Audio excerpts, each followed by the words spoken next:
Surdos professores: a constituição de identidades por meio de novas categorias pelo trabalho em territórios educativos. Professor Dr. Elias Paulino da Cunha Júnior, Universidade Federal de São Paulo, Unifesp. Dê o like e compartilhe. O tema que eu trago hoje é surdos professores, debatendo o conceito, essa organização desse título, né, inicial, que coloca a palavra surdos na frente, depois professores, considerando que o surdo traz uma marca e uma construção de vida, que quando ele escolhe a profissão professor, ele carrega para dentro da configuração do exercício dessa profissão. Em breve, edição em livro. Então, o objetivo geral dessa pesquisa, da minha tese, é poder falar e compreender um pouco mais sobre o perfil do professor surdo dentro do contexto da linguística aplicada. A linguística aplicada é o campo que vai pensar sobre isso, pensando distintas disciplinas em diversos espaços de ensino, e assim pensar a própria atuação do professor nesse ambiente de trabalho. O objetivo específico dentro desse contexto é pensar o perfil dos professores surdos, a partir do que a linguística aplicada dá para a gente como repertório e ferramenta, e também as distintas disciplinas que estão envolvidas nesse espaço, pensando a atuação dele. Teorizar sobre a constituição desse trabalhador a partir dos viés da linguística aplicada. Pensar, então, a realidade do professor surdo no contexto atual. Como metodologia, eu trouxe como minha base teórica, minha fundamentação, um conceito muito importante que é o de dialética, em Hegel e também em Marx. Esse conceito ele se abre em uma tríade que pensa sempre. O materialismo dialético pensa a tese, a antítese e a síntese. A tese ela pensa o que está posto na realidade, a antítese ela identifica contradições que possam estar acontecendo nessa realidade que está sendo observada, contradições que vão dar origem a questionamentos. E a síntese, ela se torna um diálogo entre os dois primeiros níveis, onde uma nova concepção de mundo, uma nova realidade é inferida, e a partir de uma inferência que é transformadora, que ela busca uma nova forma de pensar sobre aquilo que está sendo observado. Então, quando eu tomo isso para mim como um procedimento metodológico, me posiciono dentro dessa metodologia como pesquisador, dentro da dialética, da materialismo dialético, de Hegel e de Marx, eu tenho que me posicionar, que a minha tese é entender como que acontece a prática educativa, já compreendendo que essas práticas educativas elas seguem modelos de um exercício profissional que é pensado sobre matriz de ótica ouvinte.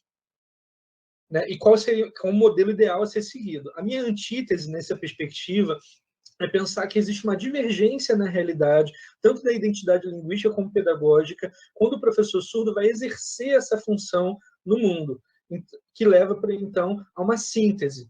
A minha síntese é que a gente vive hoje a urgência de uma legitimação de novas categorias de trabalho que reconheçam o lugar da pessoa surda na construção e na superação da tese inicial, que era de que ser um bom professor tem a ver com modelos ouvintes. Então, na verdade, o valor e a atenção para as humanidades surdas enquanto formas reorganizadoras e reagenciadoras da vida no exercício profissional. Daí, categorias surdos professores.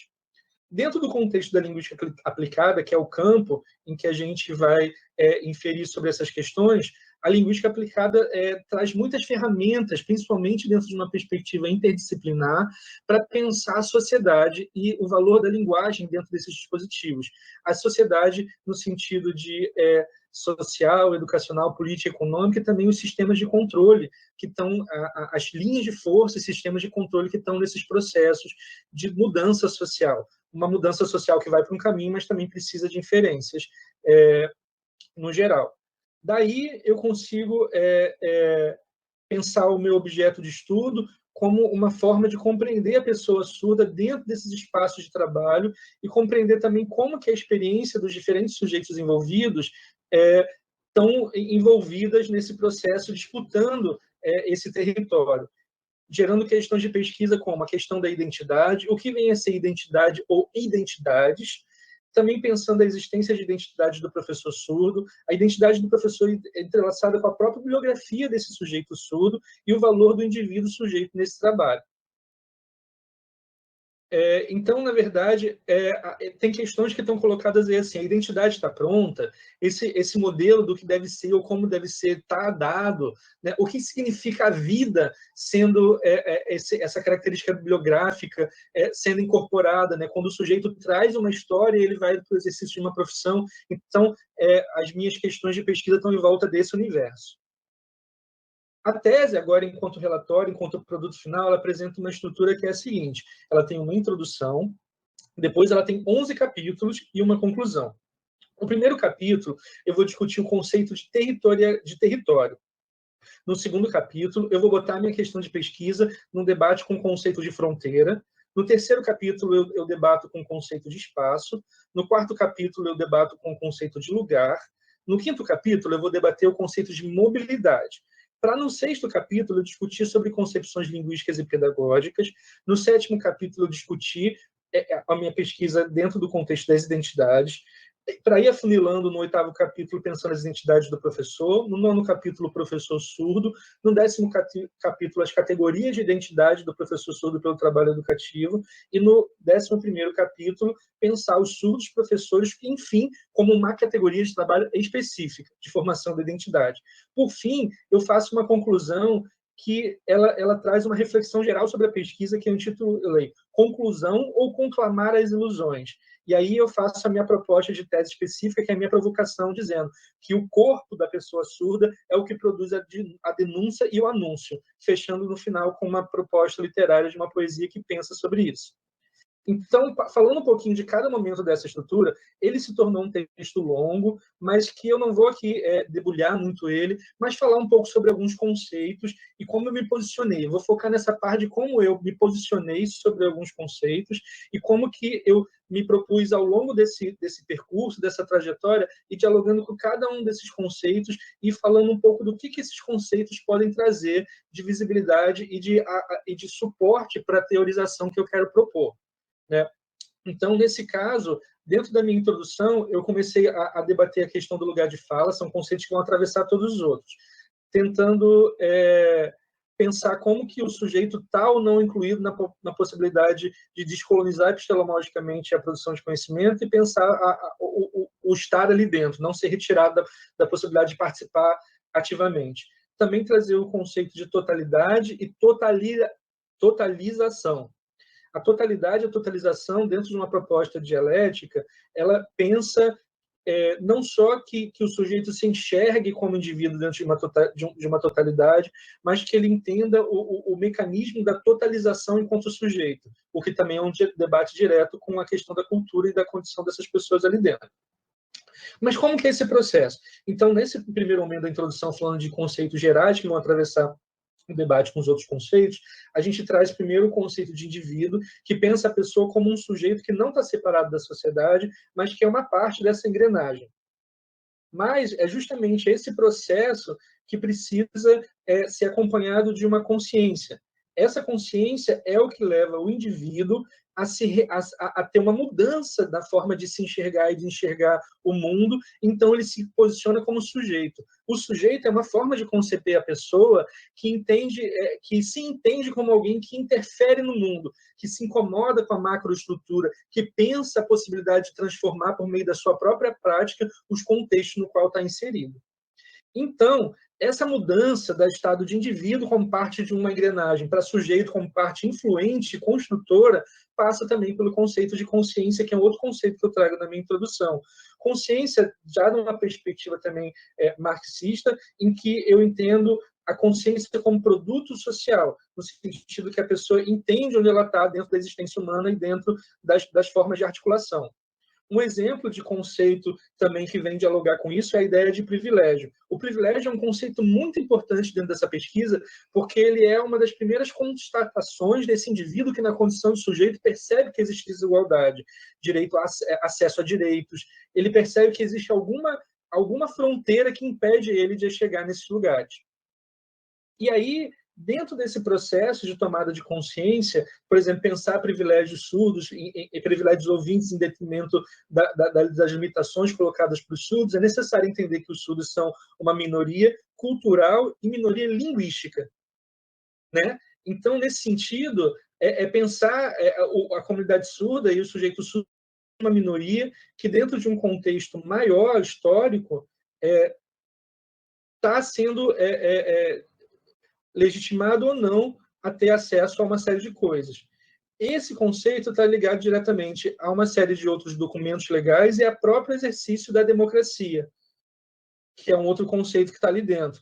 Então, dentro da parte dessa introdução, eu faço algumas reflexões, junto com a teórica professora Marise Lima, sobre algumas leis brasileiras que tentam fazer com que o sujeito tenha acesso a esse recorte e viva um estado de igualdade. Pensando também tanto dentro das instituições de ensino como na questão macro, né? Que tipo de procedimento curricular, que tipo de estruturação curricular vai mudando a partir dessas novas concepções. A gente faz um levantamento ali de leis, chegando na ideia de democracia e se as pessoas têm ou não acesso a essa democracia. Então, esses conceitos iniciais que eu conversei aqui com vocês, eles estão numa introdução, porque eles são conceitos que vão atravessar todos os debates dos outros conceitos. Então, o meu posicionamento e minha reflexão em relação a eles é que o lugar de fala, ele coloca o sujeito na condição, transfere o sujeito a pessoa da condição de indivíduo para sujeito, enxergando dentro de uma totalização por meio de uma consciência de que existem privilégios de determinados grupos que estão sendo alijados em outros grupos, que esses grupos são minorias, nessa condição do sul de minorias linguísticas, que por meio de uma reflexão sobre a própria exercício da democratização, começa a perceber que existem documentos que tentam apoiar isso, mas existe ainda uma resistência social para que essas estruturas sejam modificadas, e então uma democracia que é tardia consiga ser pensada para que haja uma modificação real de uma série de conceitos e práticas, no caso as praxes, que possam fazer, por exemplo, o espaço educacional mudar e criar novos itinerários de vida nesses contextos. Então, o privilégio, quando a gente pensa no privilégio, por exemplo, como algo que amplia o acesso para pessoas ouvintes e diminui para as pessoas surdas, a gente se questiona também, e é perceptível o quanto as pessoas surdas têm pouco acesso a dispositivos que possam garantir que ele consiga um espaço maior. Dispositivos que, às vezes, por mais que estejam legais, legalmente estabilizados, eles não estão necessariamente praticados. Então, a gente precisa, de alguma forma, conseguir uma série de igualdades e acesso à democracia nesse contexto. Democracia, então, nessa primeira parte da introdução, ela vem pensando o lugar do surdo dentro da democracia, como que o surdo vive uma democracia tardia, né? O quanto essa pessoa vive ainda um passo atrás, ou passos muito lentos de uma reinstitucionalização que possa repensar esse processo como um todo. Essa reorganização, ela tem por objetivo criar novos itinerários de vida, ou seja, novos processos que, institucionalizados, consigam qualificar a vida desses sujeitos, dando mais acesso a essas pessoas a diversas perspectivas que possam formar sua própria identidade, que considera, por exemplo, influências culturais, influências linguísticas, que possam modificar a visão de mundo dessa pessoa e ela se enxergar como pessoa surda potente no mundo, que ela se enxergue como alguém que pode trabalhar e que, por meio do seu trabalho, ela pode mudar a realidade em que vive, considerando a sua identidade cultural e linguística. Então, nesse sentido, essa introdução, esses conceitos iniciais que vão atravessar tudo, eles é uma perspectiva muito ampla, eu sei, mas ela é uma compreensão que tem por objetivo compreender a pessoa surda no Brasil, compreender o processo de formação do acadêmico, por exemplo, do mestrando e doutorando surdo, né? Se a gente pensar a quantitativa de pessoas que estão hoje em relação às ouvintes, né? Quando eu falo, por exemplo, de democracia tardia, que é um assunto que eu coloquei ali, a gente está falando do quanto as pessoas surdas ainda estão sendo alijadas, estão sendo separadas da oportunidade e do direito de conseguir ter uma educação básica que prepare elas para esses espaços de formação, né?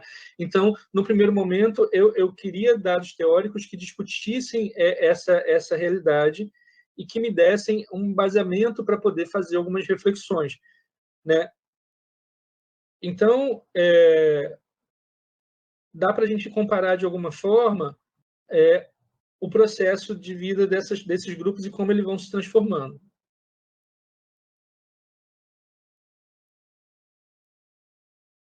Então, falando um pouco disso, esses primeiros conceitos eles desembocam na questão do que é ser surdo e como isso vai ser pensado ao longo da tese. Essa foi a introdução. No primeiro capítulo da minha tese, eu vou discutir as questões do território. É o primeiro conceito que eu trago para a conversa, para poder pensar o território como um lugar de debates e de disputas políticas, né? O território ele é um lugar que precisa ser mexido, sempre pensando que nada está estabilizado, nada é o que parece ser. Então, dentro da ideia de visibilidade, protagonismo, de território iguais e desiguais, dentro da ideia de território e territorialização, do desenvolvimento das pessoas nesses espaços, a minha reflexão e posicionamento é pensar que os processos de territorialização dos estudantes surdos, eles são diferentes, eles precisam ser reconhecidos. Que o processo de territorialização ele não pode abandonar esse lugar de ser surdo na hora que esse surdo pensa em ser professor. Então, o surdo que tem sido desterritorializado, ele precisa reterritorializar esse espaço, como? Se estabelecendo e trazendo a sua própria narrativa, a sua própria experiência como diferença cultural e linguística para esse espaço. Então, esse processo de reterritorialização é um processo também que está sendo discutido. Por exemplo, hoje, dentro da perspectiva bilíngue, que tenta garantir a legitimidade e o reconhecimento da diferença cultural e linguística dos surdos. Então, essa é, por exemplo, uma mudança, quando a gente vai discutir a ideia de território, a gente está propondo, então, uma mudança dentro do quem pode ou não determinar como o território funciona e que o surdo precisa ser uma das pessoas consideradas aptas para transformar esse território. Então, essa conquista de território, conquista de espaço é o que está sendo debatido ali. Esse é um processo de territorialização, que depende da participação ativa de pessoas surdas nos diversos espaços, para que a gente consiga quebrar isso que estava ali dito como é assim e pronto, e construir coisas novas. No segundo capítulo, eu trago para a conversa o conceito de fronteiras. A ideia de fronteira ela é muito interessante para ser pensada dentro desse lugar, porque a gente pensa a fronteira não só territorial, mas a fronteira da presentificação, a fronteira de pessoas que estão próximas, às vezes estão divididas por uma diferença linguística, por uma barreira que não faz com que ela se sinta apta para estar ocupando um espaço no mundo. Então, a reflexão e o posicionamento que eu trago nesse segundo capítulo, depois de fazer uma revisão teórica sobre esse conceito, é de que é necessário a gente romper fronteiras. Romper fronteiras, nisso que a gente já dialogou antes com a ideia de território, com reorganizar o território por meio da valorização do corpo e da experiência que o professor surdo traz para esse espaço, e também pensar essas mudanças a partir da ideia de alargamento de fronteiras. Para no terceiro capítulo, quando a gente começa alargando as fronteiras, discutir o conceito de espaço, esse é o título do terceiro capítulo, espaço, a gente começa a falar do espaço e do espaço social como um lugar paradoxal, como um espaço onde a sociedade, especialmente o espaço educacional, precisa olhar de forma diferente a pessoa surda, pensando em garantir o quê? Em garantir a presença ativa dessas pessoas dentro desse contexto. O currículo de formação precisa pensar isso, ele precisa ser compartilhado com os modos de territorialização que a cultura surda tem. Precisa dialogar com isso, né? Quando a gente e isso não é um favor, isso é um direito das pessoas surdas, isso tem que ser enxergado como direito. Essa reflexão no terceiro capítulo. No quarto capítulo, após discutir espaço, a gente traz o conceito de lugar. Lugar logo remete a uma ideia dialógica de disputa, uma disputa que ao mesmo tempo é vertical e horizontal, uma disputa que fala de hierarquias, de quem pode mandar e quem deve obedecer, que grupos estão capitalistas, dentro de uma visão capitalista, posicionados como superiores ou inferiores para poder inferir como a instituição deve ou não funcionar. Então, essa movimentação envolve profissionais, pedagogos, professores, envolve equipes multidisciplinares que precisam ser repensadas no lugar, dentro dessa proposta dialógica, onde o vertical e o horizontal são colocados em jogo. A minha proposta de reflexão e posicionamento é pensar que esse local ele precisa sempre ser mediado por uma análise crítica, que pensa a totalização desse espaço numa perspectiva dialógica, porque pensa que ele não deve ser aceito enquanto algo natural, ele sempre deve ser questionado enquanto prática, ele sempre deve ser questionado se essa instituição está ou não servindo, e servindo a quem, para que isso possa ser mudado, tanto na estrutura micro como na estrutura macro, de leis e de outros sistemas de organização, que pensem totalizando o sistema de uma forma dialética. Isso, de alguma forma, tem a ver com não aceitar que as coisas sejam ou não sejam assim. Então, nesse sentido, pensar a experiência da pessoa surda como uma categoria é uma forma de desterritorializar e repensar esses lugares. Daí a gente chega ao 5º capítulo, onde eu começo a conversar com o conceito de mobilidade. A ideia de mobilidade está sendo aqui trazida para pensar mobilidade e interação e também mobilidade no trabalho. São essas duas categorias que eu estou pensando dentro desse conceito. A minha reflexão e o meu posicionamento é pensar que a presença desses professores surdos é um grande desafio. Ele é um desafio que coloca e explicita disputas que às vezes estavam invisibilizadas, né? Às vezes pela desigualdade de poder. Então, a mobilidade fala justamente de quem pode circular por onde, quem pode inferir aonde. No capítulo 6, eu começo a falar de algumas concepções linguísticas e pedagógicas e divido ele em algumas partes. Pensando primeiro o linguístico, não é só pensar a Libras como algo que tem que ser garantido, mas também pensar a Libras e o português, a Libras e a diversidade linguística do próprio Brasil, questões como monoglossia, heteroglossia, língua adicional, translinguagem, multilinguismo, né? Nesse capítulo tem partes. Tem uma parte dedicada à linguística, uma outra parte dedicada ao processo pedagógico e uma terceira parte dedicada a identidades linguísticas no contexto pedagógico, fazendo um diálogo entre as duas primeiras partes. Essa terceira parte, ela fala sobre como que o processo pedagógico vai sendo renovado pela compreensão linguística da diversidade linguística que ocupa ele. Como uma reflexão nesse capítulo, todo capítulo eu tenho apresentado conceitos e fechado com uma reflexão e posicionamento que vai compondo o meu argumento daqui da tese, eu vou trazendo a ideia de que a gente precisa articular identidades linguísticas e contextos pedagógicos na perspectiva da experiência dos surdos professores, como profissionais que vão se constituindo no diálogo entre ser surdo e ser professor. No capítulo 7, então, a gente vai ter que discutir um conceito, que é o conceito que eu trago para o debate, identidade. Esse é o tema do capítulo 7.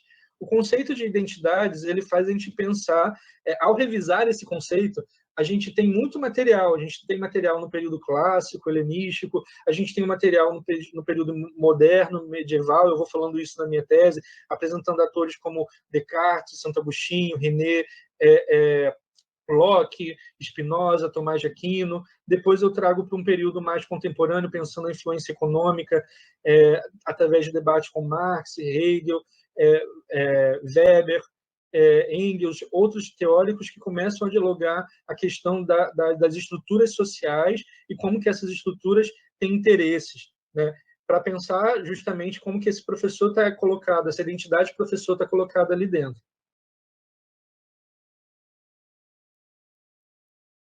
E essa transformação da condição de indivíduo como parte de uma engrenagem para sujeito ativamente dentro desse espaço. Dentro dessas ideias de identidade, eu tenho isso, como eu falei, alguns períodos, tenho esse debate conceitual dentro do período clássico, dentro do período moderno, dentro do período medieval, mas principalmente dentro do período contemporâneo, a gente tem teóricos que ajudam a gente a pensar, como alguns teóricos que estão aqui na banca, como o professor Alípio, como a Fernanda, Antonieta e outras pessoas que ajudam a pensar esse processo, né? Professores surdos também, como Glat Pelins, Ana Regina Campelo, para a gente chegar justamente numa reflexão que é a possibilidade de contemporaneamente pensar a identidade desses sujeitos, pensar os currículos, a formação que está preparando esses sujeitos, os sujeitos surdos e ouvintes, para uma condição de educação bilíngue. Então, pensando mesmo já no 8º capítulo, a identidade do professor, é necessário a gente seguir uma série de questões que já estão colocadas, mas também seguir questões que são trazidas como novidades da experiência da pessoa surda para dentro desse contexto. Uma experiência que vai reorganizar a estrutura pedagógica, vai reorganizar a visão linguística que tem sobre esses grupos. Então, por isso que é necessário a gente refazer esse ajuste, como eu estou propondo aqui, não pensar o professor surdo, mas pensar o surdo professor, na condição de que ser surdo é o que transforma o ser professor e não o inverso. No capítulo 9, professores surdos, eu vou fazer um pouco mais esse debate, fazendo uma ampliação de como que alguns professores surdos têm sido pensados, né? Um debate, por exemplo, que está nesse contexto, conversa com Paiva, com Farias, com Olossi, com Reis, que está aqui na banca também, pensando esse lugar que as pessoas colocam o surdo como alguém da Libras, logo ele é professor só de Libras, né? E aí ele não é alguém que possa estar amplamente atuando no campo docente em outras disciplinas ou pensando o próprio exercício da docência como um problema maior. Então, o meu posicionamento e a minha relação, meu posicionamento e reflexão dentro desse processo é compreender que o surdo tem direito a formar-se como docente em outras disciplinas, em várias disciplinas, né? E não pensar apenas no professor surdo como alguém que fala de ensino de língua, mas também que ele sem de se descolar da língua, que é uma das questões principais, ele possa pensar outras formas de ser professor. No capítulo 10, eu falo especificamente, já entrando no meu argumento, na formulação do argumento, em categorias e identidades de surdos professores pelo trabalho educativo. Ou seja, o trabalho educativo, o trabalho do professor do surdo como pessoa, como docente, vai trazendo para ele uma outra condição, e ele vai trazendo dentro da identidade surda dele uma outra condição para o exercício dessa profissão. Então, o próprio exercício docente foi mudando ao longo da história, assim como o ser surdo foi mudando, e essas coisas se encontram quando essa pessoa surda começa a se colocar na profissão de professor. Então, é uma ação consciente realizada pelo professor de compreender o seu próprio pensamento e as suas ações e as consequências dele. Quando o surdo se coloca na posição de professor e começa a refletir sobre a sua própria prática de ensino, a língua que ele fala, como ele faz, como ele planeja pedagogicamente, como as relações se dão, como tem disputas de poder no espaço que ele está, ele, de alguma forma, está pensando, ele está já refletindo sobre esse lugar dele. Mas talvez ele ainda não esteja tão consciente ainda, tão acordado para todos os processos de poder. Então, quando o professor vai fazer, o surdo vai fazer essa análise ainda mais profunda, ele vai perceber como ele está numa engrenagem que envolve sistemas linguísticos, políticos, conceituais, e que ele vai ter que dialogar. No capítulo 11, eu falo dos professores surdos como categoria de trabalho. E como que é isso? Que é especificamente o que a gente vai discutir, o que é discutido aqui na tese. É a ideia de que trabalho e emprego são conceitos diferentes, né? E que o emprego ele considera outra forma de estar dentro desse sistema, né? O trabalhador ele está articulado no meio de uma engrenagem que ele pode, no emprego, ele vai estar garantindo o salário dele, um sustento, uma forma de participar da organização do capital. Agora, enquanto diálogo que o materialismo dialético traz para a gente, esse empregado pode se tornar um trabalhador ativo e consciente quando ele começa a questionar a forma como o sistema olha para ele e se propor interferir diretamente nessa forma, quebrando isso por novas organizações categóricas. Quando a gente fala do professor, não só como um empregado, mas como um trabalhador, a gente está falando de um professor que interfere na realidade. Quando a gente fala do surdo, nesse contexto, a gente está falando de uma pessoa que está se vendo como surdo, entendendo esse lugar como um lugar de trabalho, de ação. Então, na minha conclusão, eu falo especificamente desse incômodo que motivou todo o trabalho, que é a ideia desse professor, da docência como uma forma mais significativa e direta da pessoa surda entrar no mercado de trabalho, mas o quanto essa docência ainda está muito contaminada por uma série de outras categorias que não é o do ser surdo. Então, a denúncia, isso que eu chamei na minha conclusão de conclamar as ilusões, é dizer que a gente está, de alguma forma, denunciando um processo que diz que o surdo pode ser professor, mas não permite que ele seja enquanto surdo, né? E quando eu chamo isso de corpo, uma denúncia, né? E quando eu chamo isso de corpo, uma denúncia, o anúncio, é sobre isso que a gente está falando. Dê o like e compartilhe.